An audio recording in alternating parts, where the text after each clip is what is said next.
తిరుపతిలో మనం స్పోర్ట్స్ మీద రివ్యూ చేయడం జరిగింది. అలాగే విజయవాడలో టూరిజం మీద రివ్యూ చేశాము. అలాగే మొన్న ఆర్కియాలజీ డిపార్ట్మెంట్ బాపు గారి మ్యూజియంలో చేయడం జరిగింది.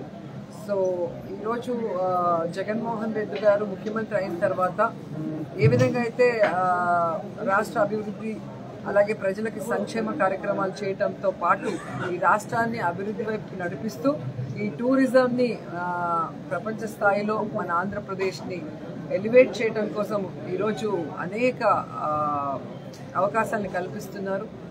సో పబ్లిక్ కూడా ఈ యొక్క ప్రాజెక్ట్స్ని టేక్ ఓవర్ చేసేలాగా పీపీపీ మోడల్స్ కూడా పెద్ద పెద్ద కంపెనీస్ని ఇన్వైట్ చేయడం జరుగుతుంది. సో కంపెనీస్ అన్నిటితో ఒక మీటింగ్ కూడా పెట్టబోతున్నాము. అండ్ ఇప్పుడైతే దావోస్కి ఏదైతే జగన్మోహన్ రెడ్డి గారు వెళ్తున్నారో ఈ యొక్క పారిశ్రామిక మీట్కి, దాంట్లో కూడా ఇది ఇంక్లూడ్ చేసి అందరినీ కూడా పిలవాలి అని చెప్పి జగన్ సార్ని మేము రిక్వెస్ట్ చేయడం కూడా జరిగింది. ఎందుకంటే ఏపీలో ఉన్నన్ని టూరిస్ట్ స్పాట్స్ నాకు తెలిసి ఈ దేశంలో ఏ రాష్ట్రంలో కూడా లేదని స్పష్టంగా చెప్పగలను. మనకి టెంపుల్స్ కానీ, బీచ్ సైడ్ కానీ, అలాగే వాటర్ ఫాల్స్ కానీ, ఫారెస్ట్లు కానీ చాలా అవకాశాలు ఉన్నాయి మనం డెవలప్ చేయడానికి. And state government, central government ఇద్దరి సహాయ సహకారాలతో మరి టూరిజాన్ని అలాగే స్పోర్ట్స్ని, యూత్కి సంబంధించిన స్పోర్ట్స్, రూరల్ స్పోర్ట్స్ అలాగే విమెన్ స్పోర్ట్స్ అన్నింటినీ కూడా ముందుకు తీసుకెళ్ళడం కోసం ఈరోజు స్పోర్ట్స్ క్లబ్స్ని సచివాలయం వారీగా ఐడెంటిఫై చేసి రిజిస్టర్ చేయమని కూడా చెప్పడం జరిగింది. సో ఇది రిజిస్టర్ అయిన తర్వాత కొంచెం ఈజీగా ఉంటుంది మనకి. ఎవరైతే పేద స్పోర్ట్స్ ఆడే వాళ్ళు ఉంటారో వాళ్ళందరికీ కూడా ఏ విధంగా సపోర్ట్ చేయాలి, వాళ్ళందరినీ ఎలా ట్రైన్ చేయాలి, వాళ్ళని ఎలాగా నేషనల్ ఇంటర్నేషనల్ గేమ్స్ ఆడే విధంగా మేము సపోర్టివ్గా ఉండాలి అనే దాని మీద ఒక ప్లాన్ ఆఫ్ యాక్షన్ చేస్తూ ఉన్నాం. తొందరలోనే అది కూడా మేము ముందుకు తీసుకొని వస్తాం. అలాగే స్పోర్ట్స్ పాలసీ కూడా తీసుకొని వస్తాం ఇంకొక 2-3 మంత్స్లో. ఇంకా యూత్ కోసం అయితే మీకు చెప్పాల్సిన అవసరమే లేదు. యూత్కి చదువుకోవడానికి అన్ని రకాలుగా ప్రభుత్వం అండగా ఉండటమే కాకుండా వారికి జాబ్స్ ఇవ్వటం కోసము ఏ విధంగా జాబ్ మేళాస్ కూడా ప్రతి జిల్లాలో కూడా ఏర్పాటు చేసి పెద్ద ఎత్తున యువతకి, చదువుకున్న యువతకి ముఖ్యంగా జాబ్ అవకాశాలని జగన్మోహన్ రెడ్డి గారు ఈ జాబ్ మేళాల ద్వారా ఇస్తున్నారో మనం చూస్తున్నాం. అలాగే వాళ్ళు చదువుకున్న చదువుకి ఫ్యాక్టరీస్లో ఉద్యోగానికి ఒక్కొక్కసారి మిక్స్ అండ్ మ్యాచ్ కానప్పుడు వాళ్ళకి ఏ విధంగా ట్రైనింగ్స్ ఇవ్వడానికి స్కిల్ డెవలప్మెంట్ వాళ్ళతో కోఆర్డినేట్ చేసుకొని వాళ్ళకి ట్రైన్ చేసి కూడా ఆ ఫ్యాక్టరీస్కి అటాచ్ చేస్తున్నారో మనం అందరం కూడా చూస్తున్నాం. సో యూత్ ఐకాన్ జగన్ గారి నాయకత్వంలో ఈరోజు ఆయన ఆశీస్సులతో రాష్ట్రం అన్ని విభాగాల్లో కూడా పరుగులు తీస్తుంది. సో నా విభాగాన్ని కూడా పరుగులు తీయించడానికి నాకు అవకాశం ఇచ్చారు కాబట్టి జగన్ గారికి కృతజ్ఞతలు తెలియజేసుకుంటున్నా. అండ్ ముఖ్యంగా ఈరోజు తెలుగుదేశం పార్టీ చాలా దిగజారిపోయి ఏ విధంగా నీచ రాజకీయాలు ఈ రాష్ట్రంలో చేస్తున్నారో అందరూ కూడా గమనిస్తున్నారు. ఎందుకంటే అధికారంలో అనుభవం ఉన్న నాయకుడిగా రాష్ట్రం విడిపోయినప్పుడు చంద్రబాబు నాయుడిని నమ్మి ప్రజలు పట్టం కడితే ఆ 5 ఏళ్లలో రాష్ట్రాన్ని ఎంత సర్వనాశనం చేయాలో అంత సర్వనాశనం చేసి తన ఓటు నోటు కేసు కోసం రాష్ట్రాల్లో రాజధాని లేకుండా ఈరోజు పారిపోయి వచ్చి విజయవాడలో కూర్చొని రాష్ట్రాన్ని అప్పుల్లో ముంచేసి ఈరోజు ప్రజలు చీత్కరించుకొని అసహించుకొని అతన్ని 23 సీట్లకి కుదించి తరిమేస్తే పిచ్చెక్కిపోయిందేమో. కనీసం కరోనా టైంలో కానీ, వరదల టైంలో కానీ, హెవీ రైన్స్లో కానీ 14 ఏళ్ళు ముఖ్యమంత్రిగా ఉన్నాం, 13 ఏళ్ళు అపోజిషన్ లీడర్గా ఉన్నాం. మన బాధ్యత ప్రజలకి అండగా ఉండాలి, ప్రజలకు భరోసా ఇవ్వాలి, ప్రజలకి సహాయం చేయాలి అన్న ఆలోచన తండ్రి కొడుకులకి కానీ ఆ పార్టీ వాళ్ళకి లేకుండా ఏ విధంగా దాక్కొని ఈ రోజు వచ్చి జగన్మోహన్ రెడ్డి గారి గురించి, మంత్రుల గురించి మాట్లాడుతున్నారంటే సిగ్గుచేయటని కూడా ఈ సందర్భంగా తెలియజేసుకుంటున్నా.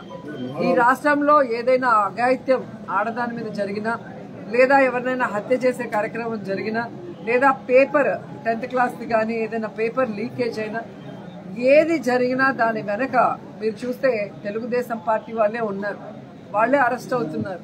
సో ఇంత నీచంగా వాళ్ళ పార్టీలో ఉన్న నాయకులు, కార్యకర్తలు ఉంటే వాళ్ళని సరిదిద్దుకోవాల్సింది పోయి తప్పు జరగగానే ఎవరు చేశారు ఏంటి అని తెలియకుండా నానా కొడుకులు బయలుదేరి వచ్చేసి ఏ విధంగా ఊర్లలో గొడవలు పెట్టేసి కొట్టుకునే పరిస్థితి తీసుకొస్తున్నారో ప్రజలందరూ కూడా గమనిస్తున్నారు. సో ఈరోజు ఏదైతే పక్క రాష్ట్రంలో జరిగిందో దిశ ఇన్సిడెంట్, అది మన రాష్ట్రంలో జరగకూడదన్న ఉద్దేశంతోనే జగన్మోహన్ రెడ్డి గారు చాలా పగడబందీగా దిశ చట్టాన్ని తీసుకురావడం జరిగింది. దాన్ని అమలు చేయమని కేంద్రానికి కూడా పంపించడం జరిగింది. అంతటితో ఆపేయకుండా ఈరోజు అసలు అఘాయిత్యం అనేది జరగకుండా ఉండే విధంగా దిశ యాప్ని కూడా తీసుకొచ్చి అవేర్నెస్ క్యాంప్స్ పెట్టి అందరూ కూడా దిశ యాప్ని డౌన్లోడ్ చేసుకోవాలి, ఎలా యూజ్ చేయాలని కూడా చాలా పెద్ద ఎత్తున కార్యక్రమం చేయడం జరిగింది. ఎవరైతే 1,12,00,000 మంది డౌన్లోడ్ చేసుకున్నారో వాళ్ళల్లో 900 మంది దాకా వాళ్ళకి ప్రాబ్లం ఉన్నప్పుడు ఆ దిశ యాప్ని యూజ్ చేసుకొని ఏ విధంగా వాళ్ళు కాపాడబడ్డారో కూడా మనం అందరం కూడా గమనించాం. కానీ ఆ దిశ యాప్ని డౌన్లోడ్ చేసుకోకుండా, దాన్ని యూజ్ చేయకుండా, కనీసం ప్రతి వార్డు విలేజ్ సెక్రటరియట్లో ఉన్న మహిళా పోలీస్కి తమ సమస్యను చెప్పకుండా, కనీసం దిశ పోలీస్ స్టేషన్లో కూడా తమ సమస్యను చెప్పకుండా కొంతమంది బలైనప్పుడు నిజంగా చాలా బాధేసింది. ఎందుకంటే మనము కొన్ని తీసుకొస్తాం మహిళల రక్షణ కోసం, వాటిని ఉపయోగించుకోవాల్సిన బాధ్యత అందరి మీద కూడా ఉందని కోరుకుంటూ అందరూ ఇకనైనా దాన్ని యూజ్ చేసుకోమని కోరుకుంటున్నాను. ఈరోజు కేంద్రం ఈ చట్టాన్ని ఇంకా అమలు చేయకపోయినా ఆ చట్టం స్ఫూర్తితో తప్పు చేయకుండా ఏ విధంగా కాపాడడానికి దిశ పోలీస్ స్టేషన్లు యాప్స్ ఉన్నాయి, సచివాలయాల్లో మహిళా పోలీసులు ఉన్నారు. ఒకవేళ ఏదైనా ఇన్సిడెంట్ జరిగితే ఇమీడియట్ గా వాడిని అరెస్ట్ చేసి త్వరితగతిన దర్యాప్తు చేసి తప్పు చేసిన వాడిని శిక్షిస్తే నేరస్తుడికి భయం ఉంటుంది, క్రైమ్ రేట్ తగ్గుతుంది, విమెన్ మీద జరిగే క్రైమ్ రేట్ అని చెప్పి జగన్మోహన్ రెడ్డి గారు చిత్తశుద్ధిగా ఆ యొక్క దిశ స్ఫూర్తితో ఏ విధంగా రమ్య బీటెక్ స్టూడెంట్ చంపేసిన శశికృష్ణ కేసుని ముందుకు తీసుకెళ్లారో మనం చూసాం. సీసీ ఫుటేజ్ లో అతన్ని ఐడెంటిఫై చేసి 10 hours లోనే అబ్బాయిని అరెస్ట్ చేయడమే కాకుండా 5 రోజుల్లో ఛార్జ్ షీట్ వేసి ఏదైతే దిశకు సంబంధించిన ఫోరెన్సిక్ ల్యాబ్స్ ద్వారా మరి ఆ రిపోర్ట్స్ ను కూడా తెప్పించుకొని మరి దిశ ప్రత్యేక న్యాయవాదితో ఫాస్ట్ ట్రాక్ కోర్ట్స్ లో ఏ విధంగా వాదించి దేశంలో ఎవరు చేయనటువంటి విధంగా ఇమీడియట్ గా తొందరగానే మరి తప్పు చేసిన వాడికి ఈరోజు ఉరిశిక్ష వేయించి అందరితో శభాష్ అనిపించుకున్నారు. ఎందుకంటే నేరస్తుడు అనే వాడికి భయం ఉండాలి.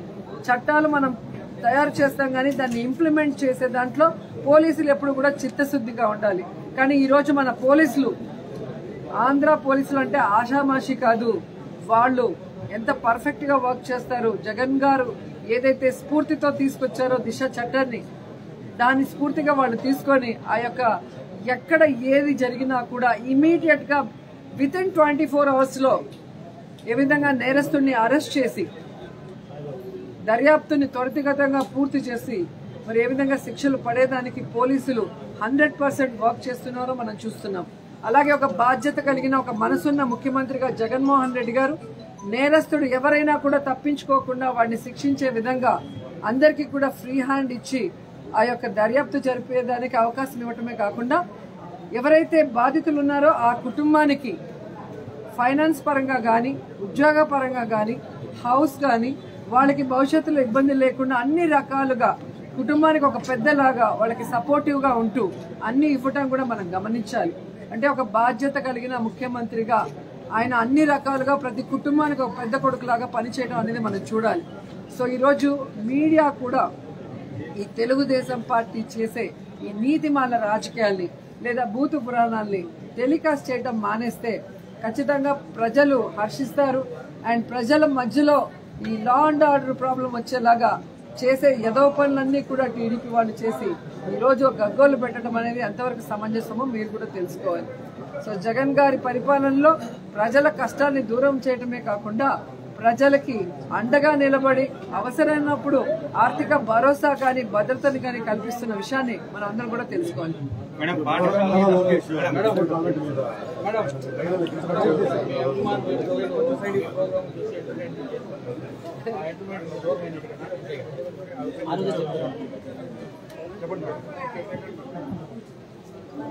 ఈరోజు చాలా పెద్ద బాధ్యతని నాకు అప్పగించడం జరిగింది. సో ఈ యొక్క శాఖలో పట్టు సాధించి నా మీద పెట్టుకున్న నమ్మకాన్ని జగన్మోహన్ రెడ్డి గారు ఏదైతే నమ్మకం పెట్టుకున్నారో అది బొమ్మ కాకుండా మరి టూరిజం సైడ్ కానీ, స్పోర్ట్స్ సైడ్ కానీ మరి స్టేట్ లో నేను చేయాల్సిన వర్క్ ఉంది కాబట్టి ఇప్పటికైతే బ్రేక్ ఇచ్చారు.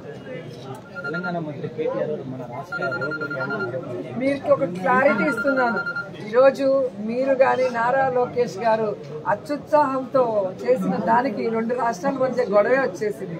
ఆయన క్లియర్ గా చెప్పడం జరిగింది, పక్క రాష్ట్రాలు అన్నారు, అది ఏది అని చెప్పలేదు. కాబట్టి మనము తడుముకోవాల్సిన అవసరం లేదు.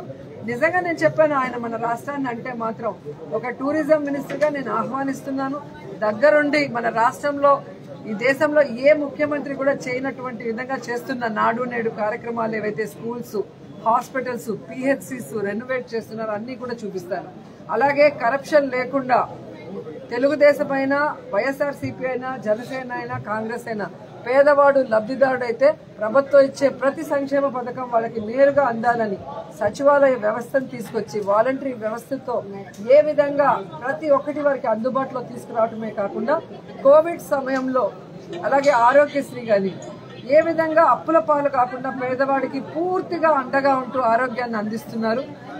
ముఖ్యంగా 32 లక్షల మంది ఆడపడుచులకి ఈరోజు ఇళ్ల పట్టాలిచ్చి ఇల్లు కట్టించి ఒక ఆస్తిని ఒక అన్నలాగా ఇస్తున్నారో కూడా చూపిస్తాను. అంతేకాకుండా క్లియర్ గా వరదల వల్ల, హెవీ రెయిన్స్ వల్ల రోడ్స్ డ్యామేజ్ అయినాయి. ఈరోజు 9,000 కిలోమీటర్ల దాకా రోడ్స్ ఏ విధంగా వేస్తున్నామో కూడా చూపిస్తాం. కరెంట్ కట్ అనేది ఈరోజు మన ఢిల్లీలోనే మీరు చూశారు ఏ విధంగా కరెంట్ కట్ ఉందనేది. సో 12 రాష్ట్రాల్లో తెలంగాణ ఉంది, ఆంధ్ర ఉంది, ఢిల్లీ కూడా ఉంది. సో సమ్మర్ సీజన్ లో ఒక 1 మంత్ అనేది 2 మంత్స్ అనేది పెద్ద విషయం కాదు, ఇది ప్రజలు కూడా అర్థం చేసుకోగలరు. అండ్ వాటర్ అయితే ఎక్కడా ప్రాబ్లం లేదు. దేవుడి దయ వల్ల రాజశేఖర రెడ్డి గారు కానీ, జగన్మోహన్ రెడ్డి గారు కానీ ముఖ్యమంత్రి అయితే చెరువులన్నీ ఫుల్ గా ఉన్నాయి, బోర్లలో ఫుల్ గా వాటర్ ఉంది. సో ఎవరు వాటర్ కోసం కష్టపడుతున్న దాఖలాలు అయితే ఆంధ్రప్రదేశ్ లో లేవు. మేడం, పాఠశాలల్లో స్పోర్ట్స్ బాగుంది అంటే కాలేజీకి వస్తే స్పోర్ట్స్ కనపడుతుంది. అందుకే మేము మొన్న శాప్ రివ్యూలో క్లియర్ గా చెప్పడం జరిగింది, స్కూల్స్, కాలేజెస్ లో ఉన్న గ్రౌండ్స్ అన్ని కూడా ఏవైనా ఆక్యుపై అయితే వాటిని అన్నిటిని కూడా కలెక్టర్ గారికి కూడా చెప్పడం జరిగింది. లెటర్ ఆ రోజు మీటింగ్ ద్వారా పంపించాము. ఎంఆర్ఓస్ కు చెప్పి గ్రౌండ్స్ అన్ని క్లియర్ చేయమన్నాం. అలాగే విలేజర్స్ ఎవరైతే ఆడాలనుకుంటున్నారో గ్రామాల్లో ఉన్న ఏదైనా గవర్నమెంట్ ల్యాండ్ ఉంటే మరి వాళ్ళకి ఆడుకునే దానికి ఇవ్వమన్నాము. అంతేకాకుండా ప్రతి ఆటగాడు కూడా రిజిస్టర్ అవ్వాలి.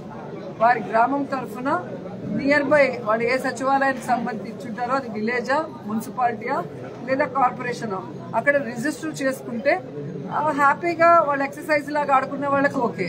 కానీ వాళ్ళు నిజంగానే స్పోర్ట్స్ లో రాణించాలి, వాళ్ళు దాంట్లో స్పోర్ట్స్ కోటాలో జాబ్స్ తెచ్చుకోవాలి, అలాగే మన ఆంధ్రప్రదేశ్ కి మెడల్స్ తేవాలనుకున్న వాళ్ళకి మాత్రం పూర్తిగా కోచింగ్ ఇచ్చి ఎవరైతే స్పాన్సర్స్ చేయాలనుకుంటారో వాళ్ళని అటాచ్ చేసి ప్రభుత్వం తరఫున మేము ఏం చేయగలమో అవన్నీ కూడా వాళ్ళకి సపోర్ట్ చేస్తాం.